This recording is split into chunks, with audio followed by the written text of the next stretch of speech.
فاذكروني أذكركم واشكروا لي ولا تكفرون يا أيها الذين آمنوا استعينوا بالصبر والصلاة إن الله مع الصابرين. Berjalan setelah itu, masuklah filsafat-filsafat, ilmu filsafat, yang mulai diterjemahkan dari Yunani, pemikiran Aristoteles, Plato, ya, Plotinus. Jadi, filsafat Yunani ini mulai terkenal semenjak abad ke-7 sebelum Masehi. Abad ke-7 sebelum Masehi, sebelum lahir Nabi Isa. Nabi Muhammad SAW lahir kapan? 571 Masehi. Paham ya?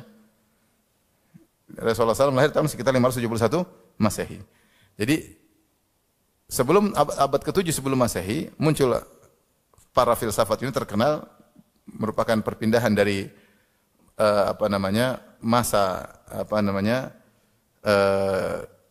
mitos-mitos. Dulunya orang-orang Yunani sebelum abad ke-7 sebelum Masehi, yaitu abad ke-8 sebelum Masehi, abad ke-9 sebelum Masehi, mereka punya mitos.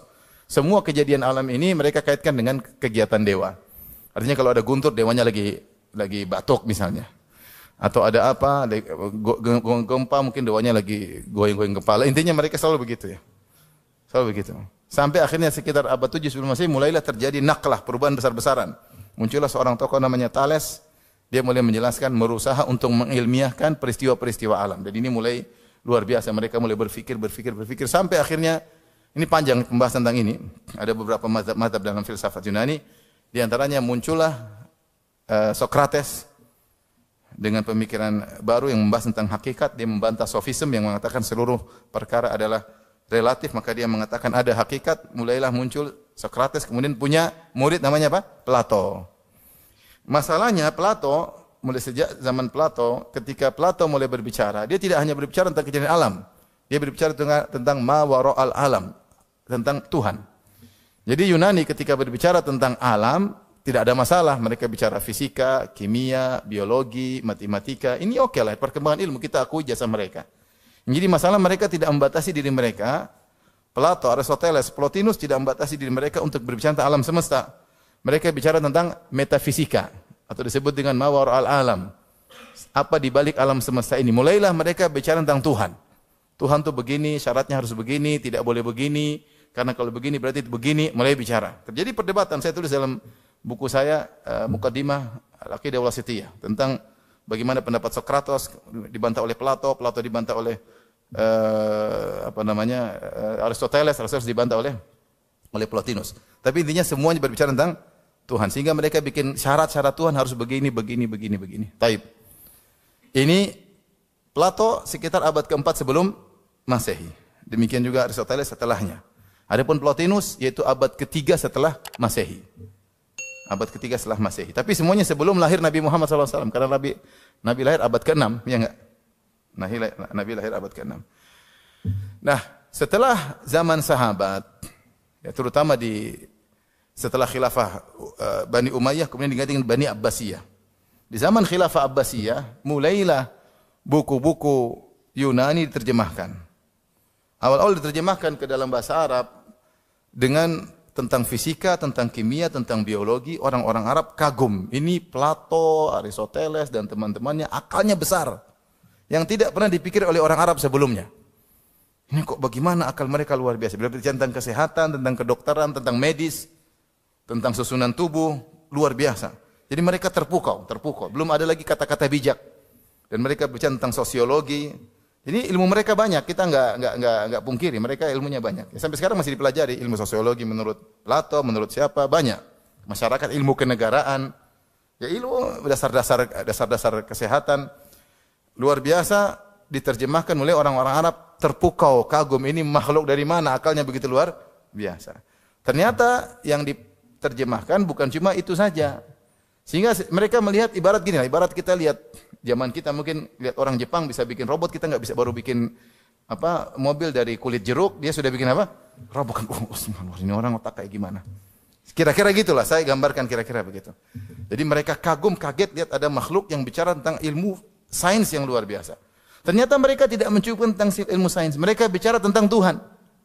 Dan mereka, saya nukil perkataan mereka itu. Nah, gak bayangkan misalnya gini, saya orang kampung baru bisa bikin apa? Mobil dari kulit jeruk. Terus ketemu orang bicara tentang robot, tentang teknologi, dia bisa bikin robot, bisa bikin aliens. Kemudian tahu-tahu dia bilang Tuhan tuh begini-begini. Saya langsung terima mentah-mentah. Karena saya sudah down dulu, sudah jiper dulu lihat orang seperti ini. Inilah sebab kenapa filsafat Yunani tentang ketuhanan mudah diterima. Akhirnya diterimalah oleh orang-orang Islam ketika itu, mulailah masuk dalam akidah Islam. Seandainya bicara tentang dunia, oke, enggak ada masalah.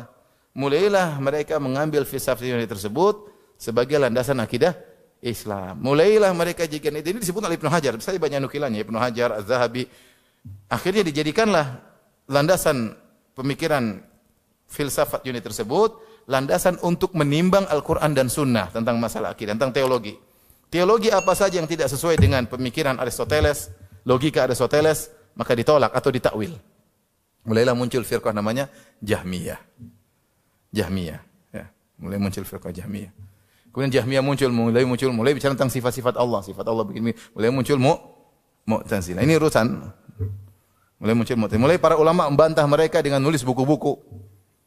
Di antaranya buku-buku mereka tulis seperti Imam Ahmad. Imam Ahmad punya buku judulnya Ar-Radd 'alal Jahmiyah wa Zanadiqah, bantahan terhadap Jahmiyah dan orang-orang zindik. Kemudian misalnya Ad-Darimi punya buku Ar-Radd ad-Darimi 'alal Bishr al-Mirrisi. Bishr al-Mirrisi tokoh Mu'tazilah. Dia bantah, ditulis buku dan bukunya sampai sekarang masih ada, ya. Naqdu ad-Darimi 'alal Bishr al-Mirrisi. Mulailah para ulama nulis buku tentang judulnya As-Sunnah. Sunnah karya Usul Sunnah, karya Imam Ahmad. As-Sunnah karya anaknya Imam Abdullah bin Ahmad. Kemudian Syahrus Sunnah, karangan Al-Muzani, muridnya Imam Syafi'i. Kemudian Sunnah lil Khallal, I'tiqad Ahlussunnah wal Jamaah, karya Al-Lalakai. Jadi para ulama mulai nulis bukunya judulnya apa? Sunnah. Usul Sunnah lil Humaidi. Mereka tulis buku tentang sunnah, maksudnya akidah kami itu dibangun di atas sunnah. Bukan di atas logika. Akidah kami dibangun di atas apa? Sunnah. Ya. Kalau mau logika, logikanya sahabat, bukan logikanya Aristoteles. Muncullah keliaran dalam akidah. Ini saya bicara tentang masanya sejarah akidah macam-macam. Jadi jangan kayak kalau sekarang kok begini, memang dari dulu sudah begitu. Mulailah para ulama menulis buku namanya Kutubul Maqalat. Kutubul Maqalat, kitab-kitab yang menjelaskan tentang pemikiran-pemikiran. Di antara yang terkenal menulis buku ini namanya Abul Hasan Al-Asy'ari rahimahullahu taala. Dia punya buku judulnya Maqalatul Islamiyyin wa Ikhtilafil Musallin. Maqalatul Islamiyyin wa Ikhtilafil Musallin itu tentang akidah-akidah orang-orang berafiliasi kepada Islam dan perselisihan orang-orang yang sholat. Mereka semua sholat, cuma akidah mereka macam-macam. Maka dia bahas Khawarij, dia bahas Syiah, dia bahas Mu'tazilah, dia bahas Murji'ah, mulai dia bahas. Dan bukunya ada dicetak 1 jilid, ada dicetak 2 jilid. Abu Hasan Asy'ari sendiri rahimahullahu taala hidup antara abad ke-3 sampai abad ke-4. Awal abad ke-4. Beliau ini tadinya berpemahaman Mu'tazilah. Karena bapak tiri beliau namanya Abu Ali Al-Jubba'i, salah satu tokoh Mu'tazilah. Maka beliau 40 tahun bermazhab Mu'tazilah. Kemudian akhirnya dia belajar, ketemu dengan tokoh-tokoh Ahlus Sunnah. Maka kemudian dia belajar, akhirnya dia taubat. Dia umumkan bahwasanya dia bertaubat, dia meninggalkan Mu'tazilah. Maka dia berusaha menuju sunnah, dia mengatakan saya mengikuti akidahnya Ahmad bin Hanbal. Saya mengikuti akidahnya siapa? Ahmad bin Hanbal. Maka dia pun menulis buku. Dia terangkan tentang akidah Mu'tazilah dengan sedetail-detailnya. Karena dia 40 tahun pernah Mu'tazilah. Kata dia Mu'tazilah sekian firqah. Firqah pertama begini, firqah kedua begini, firqah ketiga sampai 20 firqah.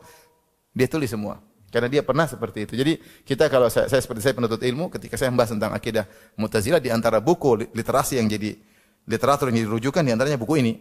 Kenapa? Karena penulisnya ahli dalam bidangnya.